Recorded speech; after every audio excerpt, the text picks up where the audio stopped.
Hi everyone, welcome back to my channel. সাথে আছি Bangladeshi American মম। আশা করি যে যেখানে আছেন সবাই খুব ভালো আছেন। যদিও এটি আমার রান্নার ব্লগ, তারপরেও আপনাদের সাথে বৃষ্টির একটু ভিডিও শেয়ার করলাম। তার কারণ কিছুক্ষণ পরেই আপনারা বুঝতে পারবেন। তো বৃষ্টি মানে রিনঝিন শব্দ, এই কথাটি বাঙালির মনে বাজে না এমন মানুষ বোধহয় খুব কমই আছে।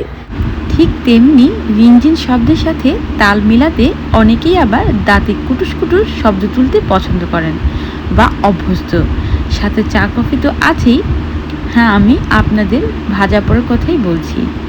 মানে এই ধরুন চাল ভাজা, বুট ভাজা বা ডাবলি ভাজা, অথবা কাঁঠাল বা শিমের বিচি বা বাদ যাবে কেন। তবে নোয়াখালীর ভাষায় এই ভাজা পোড়াকে এক কথায় কড়াই বলে থাকে। আর এই কড়াই ভাজা ছাড়া নোয়াখালীর লোকেরা বৃষ্টি বা বৃষ্টির দিনের কথা ভাবতেই পারেন না। তবে যে শুধু নোয়াখালীর লোকেরাই এই ধরনের ভাজা পোড়া খায় তা না। আজকাল এই ভাজা পোড়াগুলো গ্রামে শহরে সব জায়গাতেই শহুরে কায়দায় বেশ দাপটের সহিত বিক্রি হচ্ছে। তো চলুন, অনেক তো বকবকানি হলো, এবার বাহিরের দিকে তাকাই। বাহিরে প্রচুর বৃষ্টি হচ্ছে। এই দিক দিয়ে আমার কর্তাও বায়না ধরেছে আজকে কড়ই ভাজা খাবে। তো আমার কর্তার শখ পূরণ করতেই আজ আমি কড়ই ভাজবো এবং আপনাদের সাথে শেয়ার করব। তবে হ্যাঁ, আমরা যাকে ভাজা বলি নোয়াখালী ভাষায় এগুলোকে একসাথে কড়ই বলে। তো আমি এই কড়ই ভাজার জন্য আজ যা যা নিয়েছি তা হচ্ছে ভাতের চাল। আমি এখানে মোটা ভাতের চাল নিয়েছি। এরপর নিয়েছি হলো শিমের বিচি। শিমের বিচিটা আসলে আমার ইনট্যাক্টটা নাই, আমি এটা দেশে থেকে পাঠিয়েছে সেটাই নিয়েছি মসুর ডাল খোসা সহ। এরপর নিয়েছি হলো বুট, ছোলা বুট যাকে বলা হয়। এরপর নিয়েছি হলো ডাবলি। তো আপনারা আপনাদের পছন্দ মতন আরও কিছু নিতে পারেন। আমার হাতের কাছে যা ছিল তাই নিয়েছি। আর কাঁঠালের বিচিও আমি ভেজেছি, পরে সেটা দেখাবো। তো আমি এই জন্য একটা ননস্টিক প্যান নিয়েছি। এটা আমার ওয়েস্টেজ, এটা আমার আর কাজে লাগবে না। সেজন্য আপনাদের কাছে কড়াই থাকলে সেই কড়াইতে ভেজে নিতে পারেন। আর চাল ভাজার জন্য আমি যে সিস্টেমটা আপনাদের দেখাচ্ছি সেভাবে না করে গ্রামে গঞ্জে সাধারণত যেটা করে, লবণ এবং পানি দিয়ে চালটাকে আগে একটু মেখে ফেলে, তারপর কড়াই গরম করে কড়াইতে এগুলো ভাজা হয়। আপনারা কি অনেকেই মনে করছেন যে কড়াইতে ভাজা হয় বলে এগুলোর নাম কড়াই? না, এগুলো কিন্তু কড়াইতে ভাজা হয়, তাই জন্য এগুলো কড়াই না। এগুলো হচ্ছে ওরা সব কিছু একসাথে মিশিয়ে কড়াইতে ভাজে বলেই হয়তো বা এগুলোর নাম করে দিয়েছে। তো আসলে আমিও এগুলোর ব্যাপারে ক্লিয়ার না। তো আমার চাল ভাজা হয়ে গিয়েছে। এরপরে দিয়ে দিয়েছি বুট। তো আমি প্রত্যেকটা ঠিক একই নিয়মে ভেজে নিব। আপনারা আশা করি এই সিম্পল জিনিসটা সবাই বুঝবেন।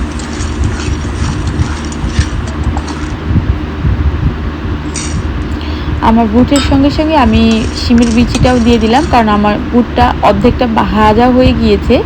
আমার কাছে যেহেতু কাঁচা শিমের বিচি ছিল না, তাই আমি হাফ ডান শিমের বিচিটা এখানে ইউজ করেছি। এরপর ভেজে নিচ্ছি হলো মসুর ডাল। তো আমি এর একে একে সব কিছু ভেজে নিচ্ছি।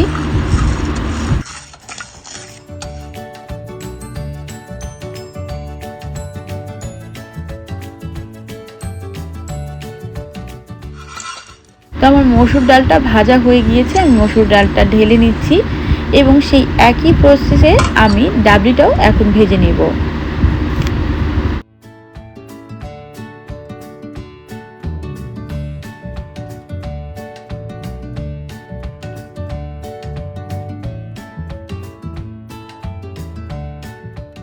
তো আমার ডাবলি ভাজাও হয়ে গিয়েছে। এরপর যে আমি ভেজে নেব কাঁঠালের বিচি। কাঁঠালের বিচিটাও ভাজির পর এক পর্যায়ে আমি অলরেডি চুলায় চা বসিয়ে দিয়েছি এবং এটা অবশ্যই লাল চা। আসলে আমাদের প্রচণ্ড মাথা ধরেছে, যেহেতু আমরা বৃষ্টি থেকে এসেছি, বাইরে থেকে এসেছি। ভিডিও করতে গিয়ে আমি ভিজে গিয়েছিলাম।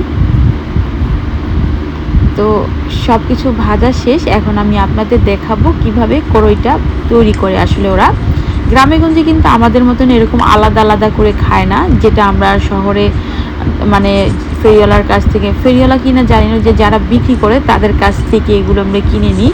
তো গ্রামে এগুলো নাকি সব কিছু একসাথে মিক্স করে ফেলে। লাইক এই যে চাল ভাজা, তারপরে হচ্ছে ডাল ভাজা, বুট ভাজা, ডাবলি ভাজা, সব কিছু সবথিং একসাথে মিক্সড করে ফেলে। তো আমার কথায় অনেক ভুল থাকতে পারে, বিকজ আমি কখনো গ্রামে যাইনি। আজকে যা যা করলাম আর যা যা করছি বা যা যা বলছি সবই কিন্তু আমার হাজব্যান্ড আমাকে শিখিয়ে দিচ্ছেন। তো সব কিছুই এর কৃতিত্ব আমার হাজব্যান্ডের। যারা জানেন তো জানেনই, আর যারা আমার মতন আনারি লাইক এগুলো কখনো দেখেননি, জানেন না, তারা কিন্তু এটা আজকে শিখে নিতে পারবেন আমার কাছ থেকে। তো আমার ভুলভ্রান্তি হলে আপনারা অবশ্যই ক্ষমা সুন্দর চোখে দেখবেন, কেউ কোনো বাজে কথা বলবেন না প্লিজ। তো এই যে এইভাবে সব মিক্সড করে নিলেই নাকি হয়ে যায় কড়ই। এটাই এখন কড়ই ভাজা। তো খেতে একদমই কুটুর কুটুর মুটুর মুটুর। যারা পছন্দ করেন তারা তো এটা খুব এনজয় করবেন, আর যারা পছন্দ করেন না তাদের খাওয়া দরকার নাই। তো আমরা এখন এগুলো খাবো চায়ের সাথে। আমার প্রচণ্ড মাথা ধরেছে, আমি ব্ল্যাক কফি নিয়েছি। আর আমার হাজবেন্ড আসলে আমি ভুলে চাটার মধ্যে বেশি চা পাতা দিয়ে ফেলেছিলাম। আসলে আমি কিছু ঠিক করতে পারিনি, দুজনেই আসলে ব্ল্যাক কিছু খাওয়া দরকার ছিল। তো ও শুধু চাল ভাজাও খেয়েছে, আর এই যে কড়াই ভাজাও খাচ্ছে, বা আমিও খাচ্ছি। বেবিকে পিরিয়ড দিয়েছি।